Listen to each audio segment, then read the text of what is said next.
Hello and welcome to Black Dragon Tarot. Thank you so much for joining me for today's Timeless Pick a Card reading, where we will be receiving a message from Merlin.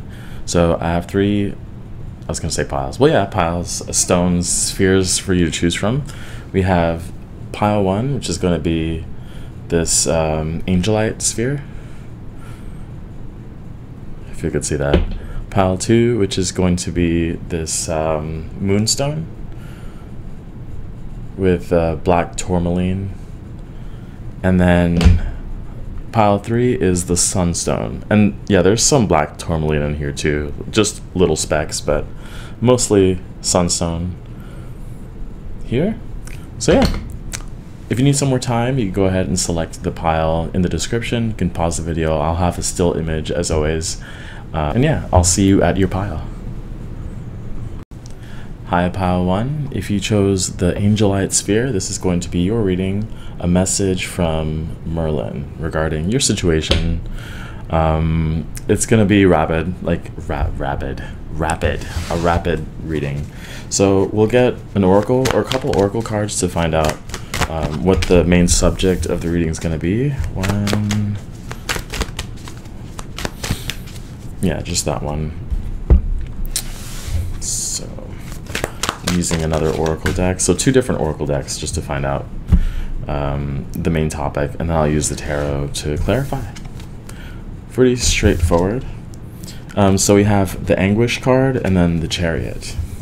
So I don't know if this is something that you feel you're at right now on a personal level with the anguish card, and this is mostly mental mental anguish, and I think this guidance is for moving forward and past it. You might have been feeling stuck for a while in a situation that's less than ideal. We have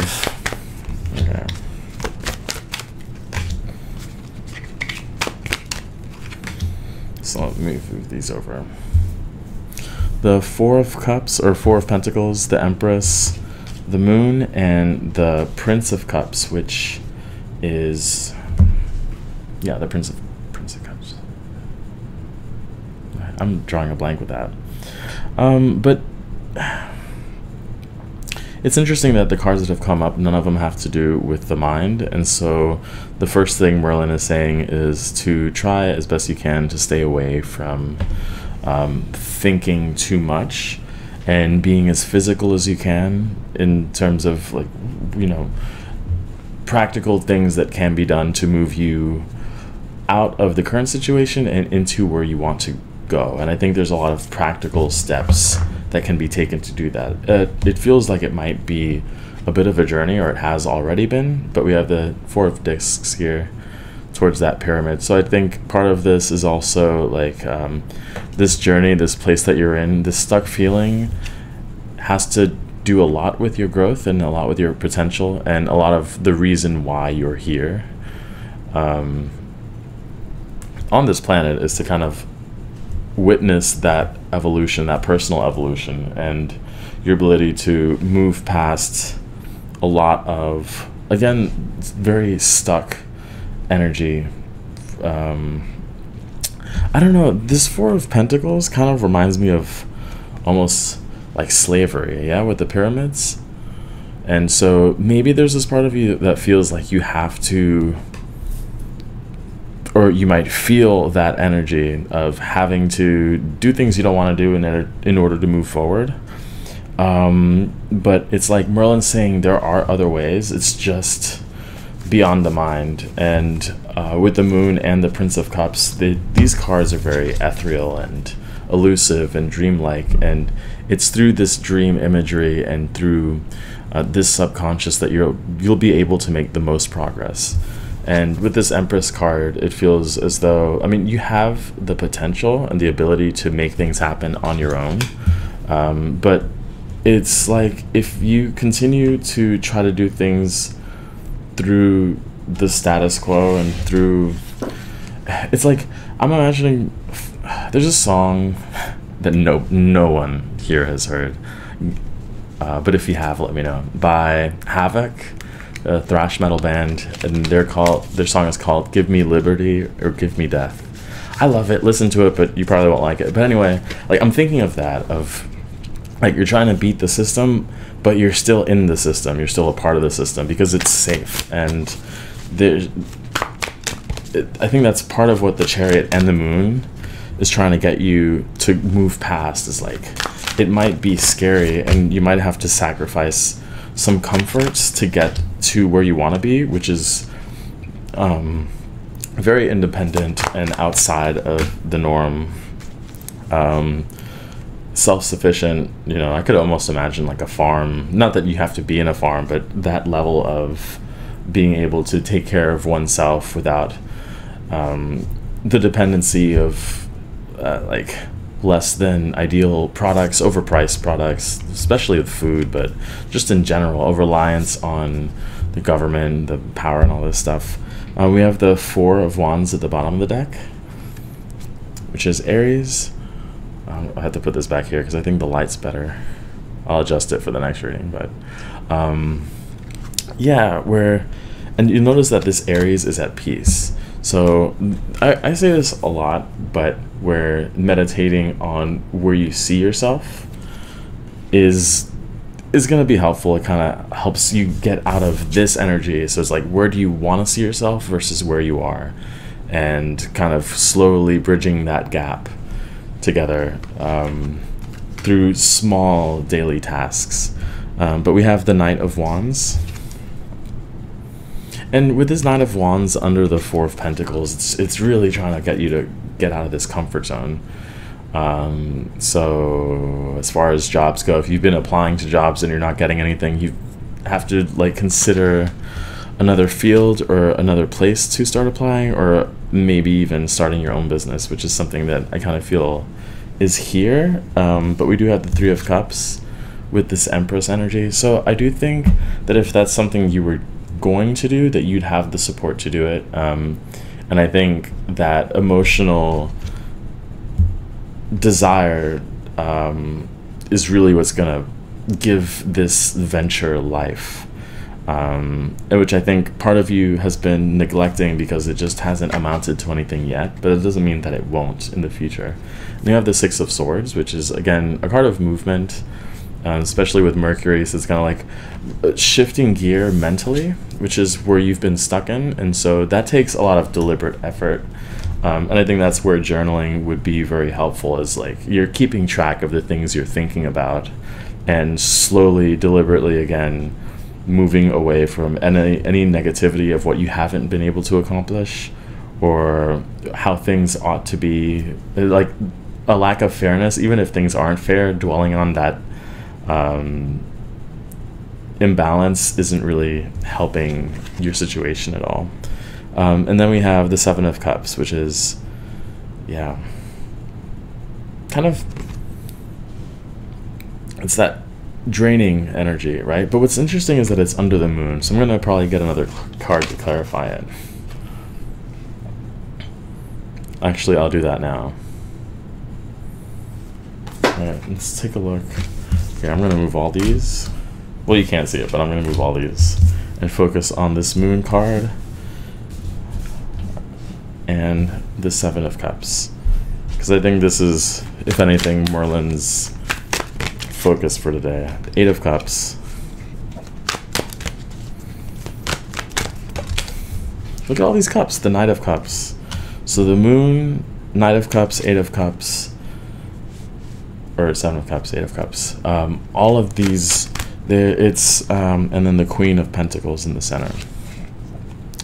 It's, I feel like this pile is emotionally very depleted, but I think just like with any lake or ocean, or well, not ocean, but where a body of water can be refilled with enough rain over time, and so it could be considered like a part of a dry season, and not necessarily that you're doing anything wrong. And so it's more of, for some reason I saw this as the Wheel of Fortune. It's not, but I saw it as the Wheel of Fortune, where it's just divine timing, the seasons change, and there's really not much that can be done about it until that time passes. So it's more of planning for when the time is right and luck is back on your side. Not that it isn't completely, but it might feel again like a bit of a dry spell. When it comes to spring again, what will you do with the garden? Because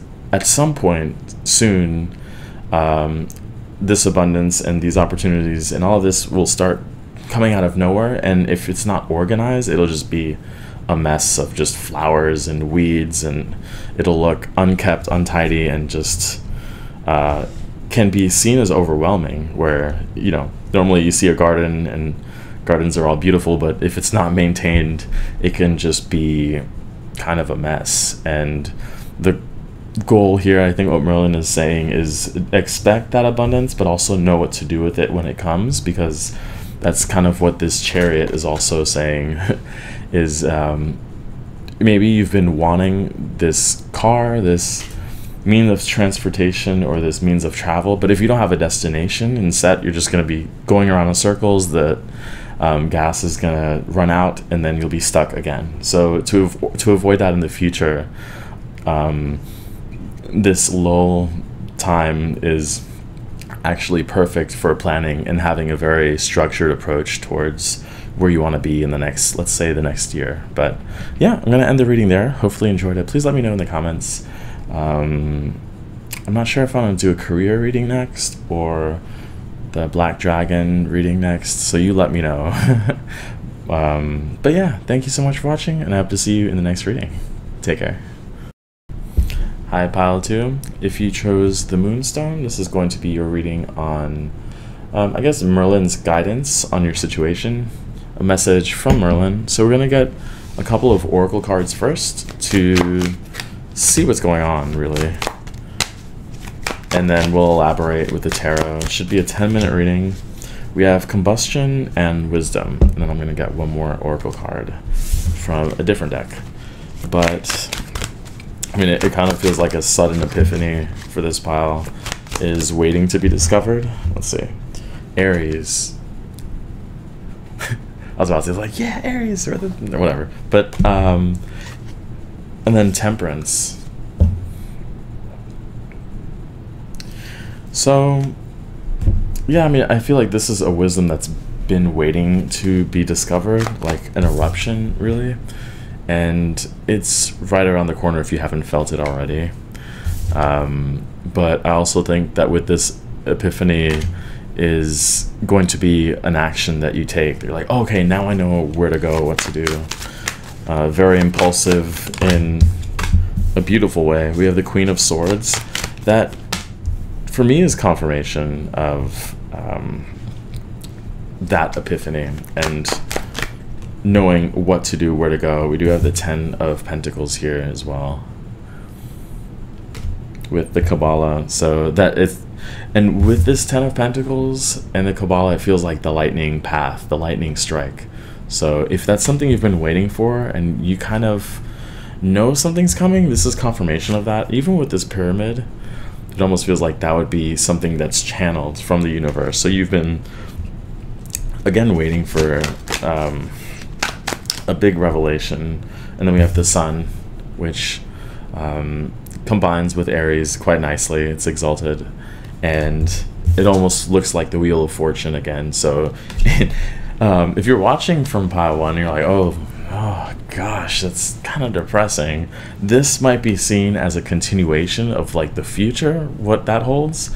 Not to spoil pile 1, but it just kind of feels like the natural next phase of that. But if you're not drawn to pile 1, just ignore what I'm saying. But it looks like a very bright period is ahead of you, and it feels like you've been patiently waiting for it, and Merlin is reminding you that like the pendulum does swing, and it continues to swing, and when things go sour or whatever, just gratitude and being humble really goes a long way to making the pendulums. It's not like trying to force the pendulum to swing back, but it can change the momentum of the swing. We have the Empress card, the Princess of Cups. I'm gonna, because these fall out, this back. the Princess of Dicks. Whoops. Discs. That's funny. I'm probably gonna leave that in there. But what's interesting is, again, like, we have the same Kabbalah, which is showing up multiple times. So it would be, if you've been interested in studying the Kabbalah, and I was considering that for a follow-up for the mini tarot course lesson thing that I had. So that might be confirmation for that too. But what I'm also seeing is that there's a natural evolution, and you've just been patiently waiting for that next phase of your life to come to you. And then we have the 5 of discs, which is, I'm careful with saying that now. Taurus, it almost looks like bullets, like bullet casings, but Mercury and Taurus. So it also feels like a time for self-expression and the ability to really pursue hobbies that might have been just out of reach, mostly because the finances weren't there. And so, you know, the Princess of Swords. I'm gonna put these princesses. There's a lot of princesses. So lots of feminine energy here. So you can see them. They look very... This is like a time for the divine feminine within you to shine and express itself and blossom.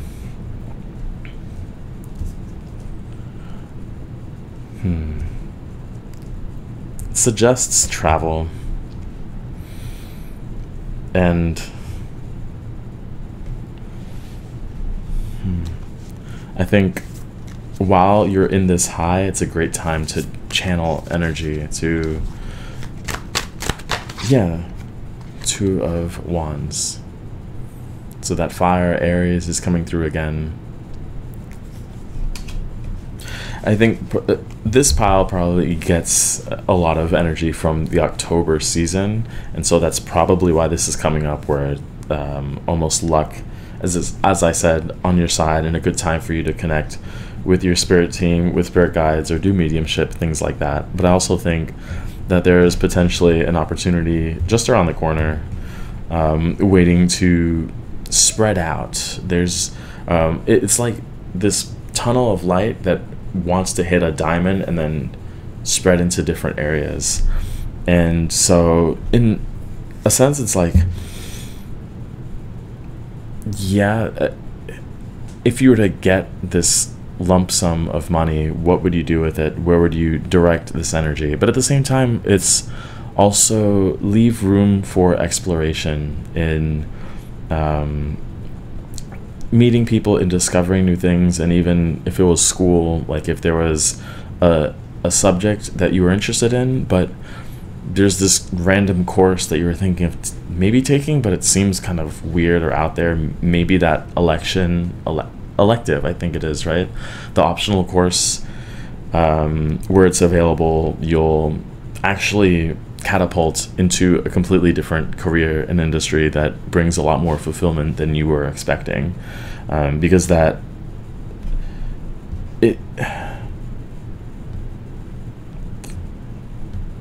yeah, I mean, I think that has the potential to ignite something within you that won't be able to stop once it starts. And that's an energy that I think this pile does very well with, is movement and impulsive energy and discovering random things, and that really takes you to new places. And the more that you could find that spark, the more likely it is that you'll find even more fulfillment. And we have this Harmony card, which feels like this is in alignment to who you really are at a very deep level.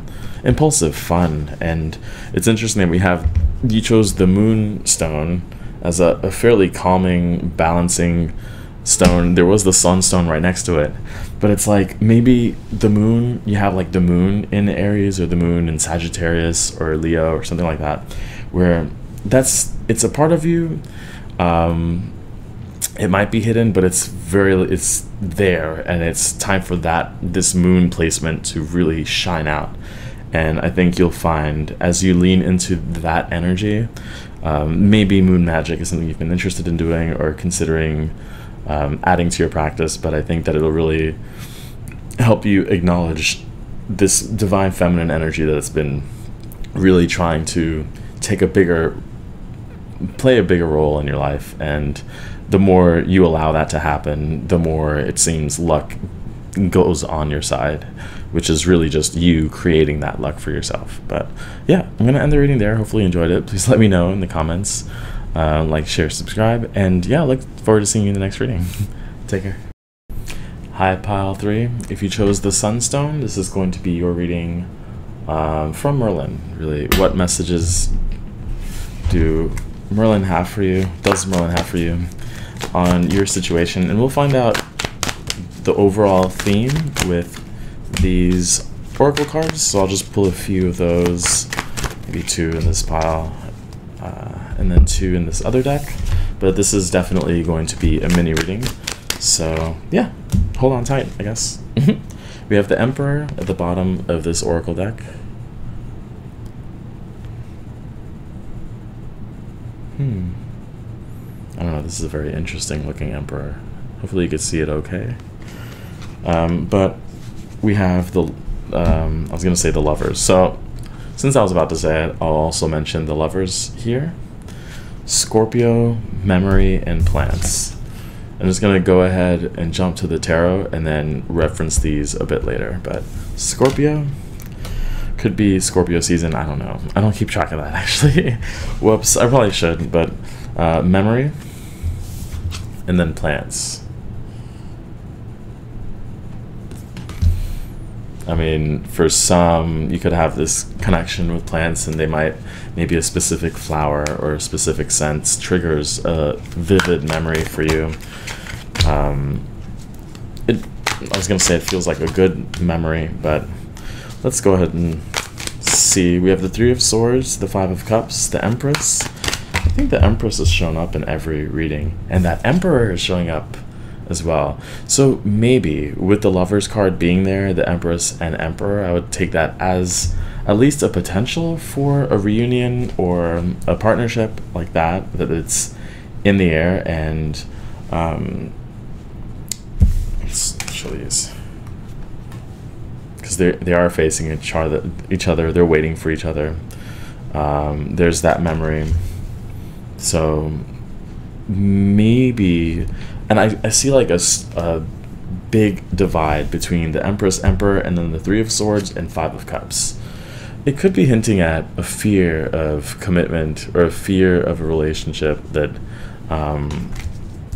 like you might not want to even think about partnerships, or that you've written it off as an impossibility, but Merlin is reminding you that it's still possible to find that connection. We do have the 4 of Pentacles showing up again. I'll leave that in the middle. So I want to get a card for the Plants and a card for the Memory, just to see what that's about. For Plants, we have the Princess of Wands. I'm really seeing like plant magic, especially with this Princess of Wands. She looks like a witch. Spoiler alert, there might be a collaboration with witchcraft coming up. I don't know, but just the messenger. But but that does feel like a plant witch or something like that works shamanistic behavior. And then the Magician with Memory.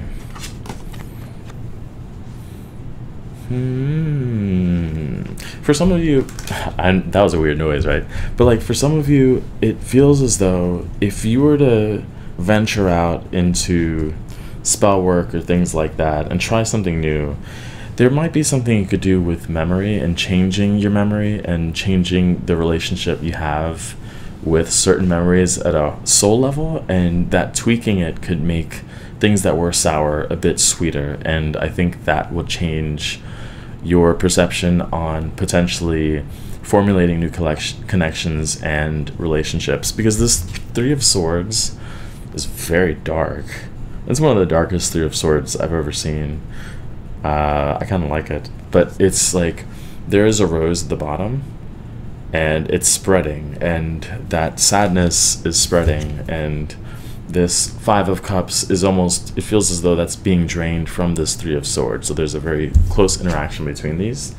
And I think part of the reason why you've experienced that is also to discover your own magic in being able to change that around. I mean, you can't change the past, but the energy that's associated with this pain can be not only transmuted but used, I think, in a very interesting way, especially with the Scorpio being here, that it's mystical, it's extremely occult, and it's definitely associated with a higher form of magic, which is why I think with Merlin being here, this is not something you're going to find in a book, you know, anywhere, but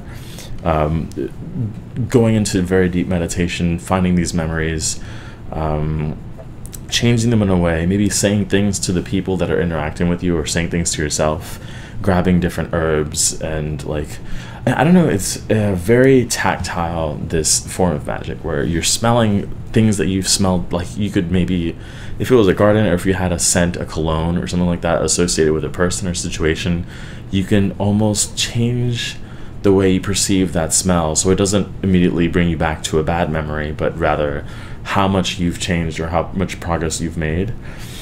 And I do feel like there is something with the past and with magic that if you were to take the time to go back and not fixate, but like focus on this memory, change the memory. I mentioned one time changing the Akashic records, doing something like that, but also having like physical, I don't know, like a plant or a t-shirt of someone or something that you had during that time, and encoding in it a new experience. I think that's how you would bring this lover's union to your life, you know, either it be a very strong friendship connection, very strong, it could even be a workplace where like you feel like the Empress and you want an emperor environment so that you could have the freedom to express yourself and be creative, but it also it helps you create wealth, and it serves a greater purpose that sometimes you might not feel, you don't know what that purpose is. And maybe this, not to say the emperor is a person, but it could be an organization that helps you focus this energy towards something more meaningful, and like you might be someone who needs that kind of focus. And so by changing your association with structure and the emperor in general as an entity, where he looks kind of scary here or whatever, by changing the way you perceive this emperor, he can come across as more of a friend and might even be more willing to notice you and come towards you, because that might be part of what's keeping you from meeting the soulmate, or from keeping you from making a match with a certain career or a job, is that you're deliberately putting a wall out because you associate it with pain and with draining your energy. And that might have just been one organization or one specific person, but it's like, I mean, I joke about the whole thing with Scorpio because I'm salty about it, but it's like saying that every Scorpio ever will break my heart, oh woe is me, you know, and that's not true. That can go from any sign for any person. This heartbreak is associated with a specific event and a specific person, but it doesn't mean that everyone or every job that's associated with corporate or corporations, that they're all 100% evil all the time, because that mentality, again, is something that you can shift through deep spirit work, and I think Merlin would be more than willing to help with that if that's something you'd want to work with. But that at least that potential is very strong within you, and especially with your solar plexus and your heart. I see the two ovals here, so the oval in the heart center of the memory card, and then the oval in the solar plexus area. And with those two, the heart will navigate where you need to go, and the solar plexus is the willpower that'll shift things, that'll be like, hey, let's change the way we felt about that. And through that union of willpower, solar plexus, and heart, that's where the magic really manifests itself not only in the changing of your perception of that memory, but also in your experience moving forward in finding new connections. So yeah, I think that's it. 9:29. I'm gonna wrap it up. Let me know what you thought of this reading. Please consider liking, subscribing, sharing if you haven't already, and I look forward to seeing you in the next reading. Take care.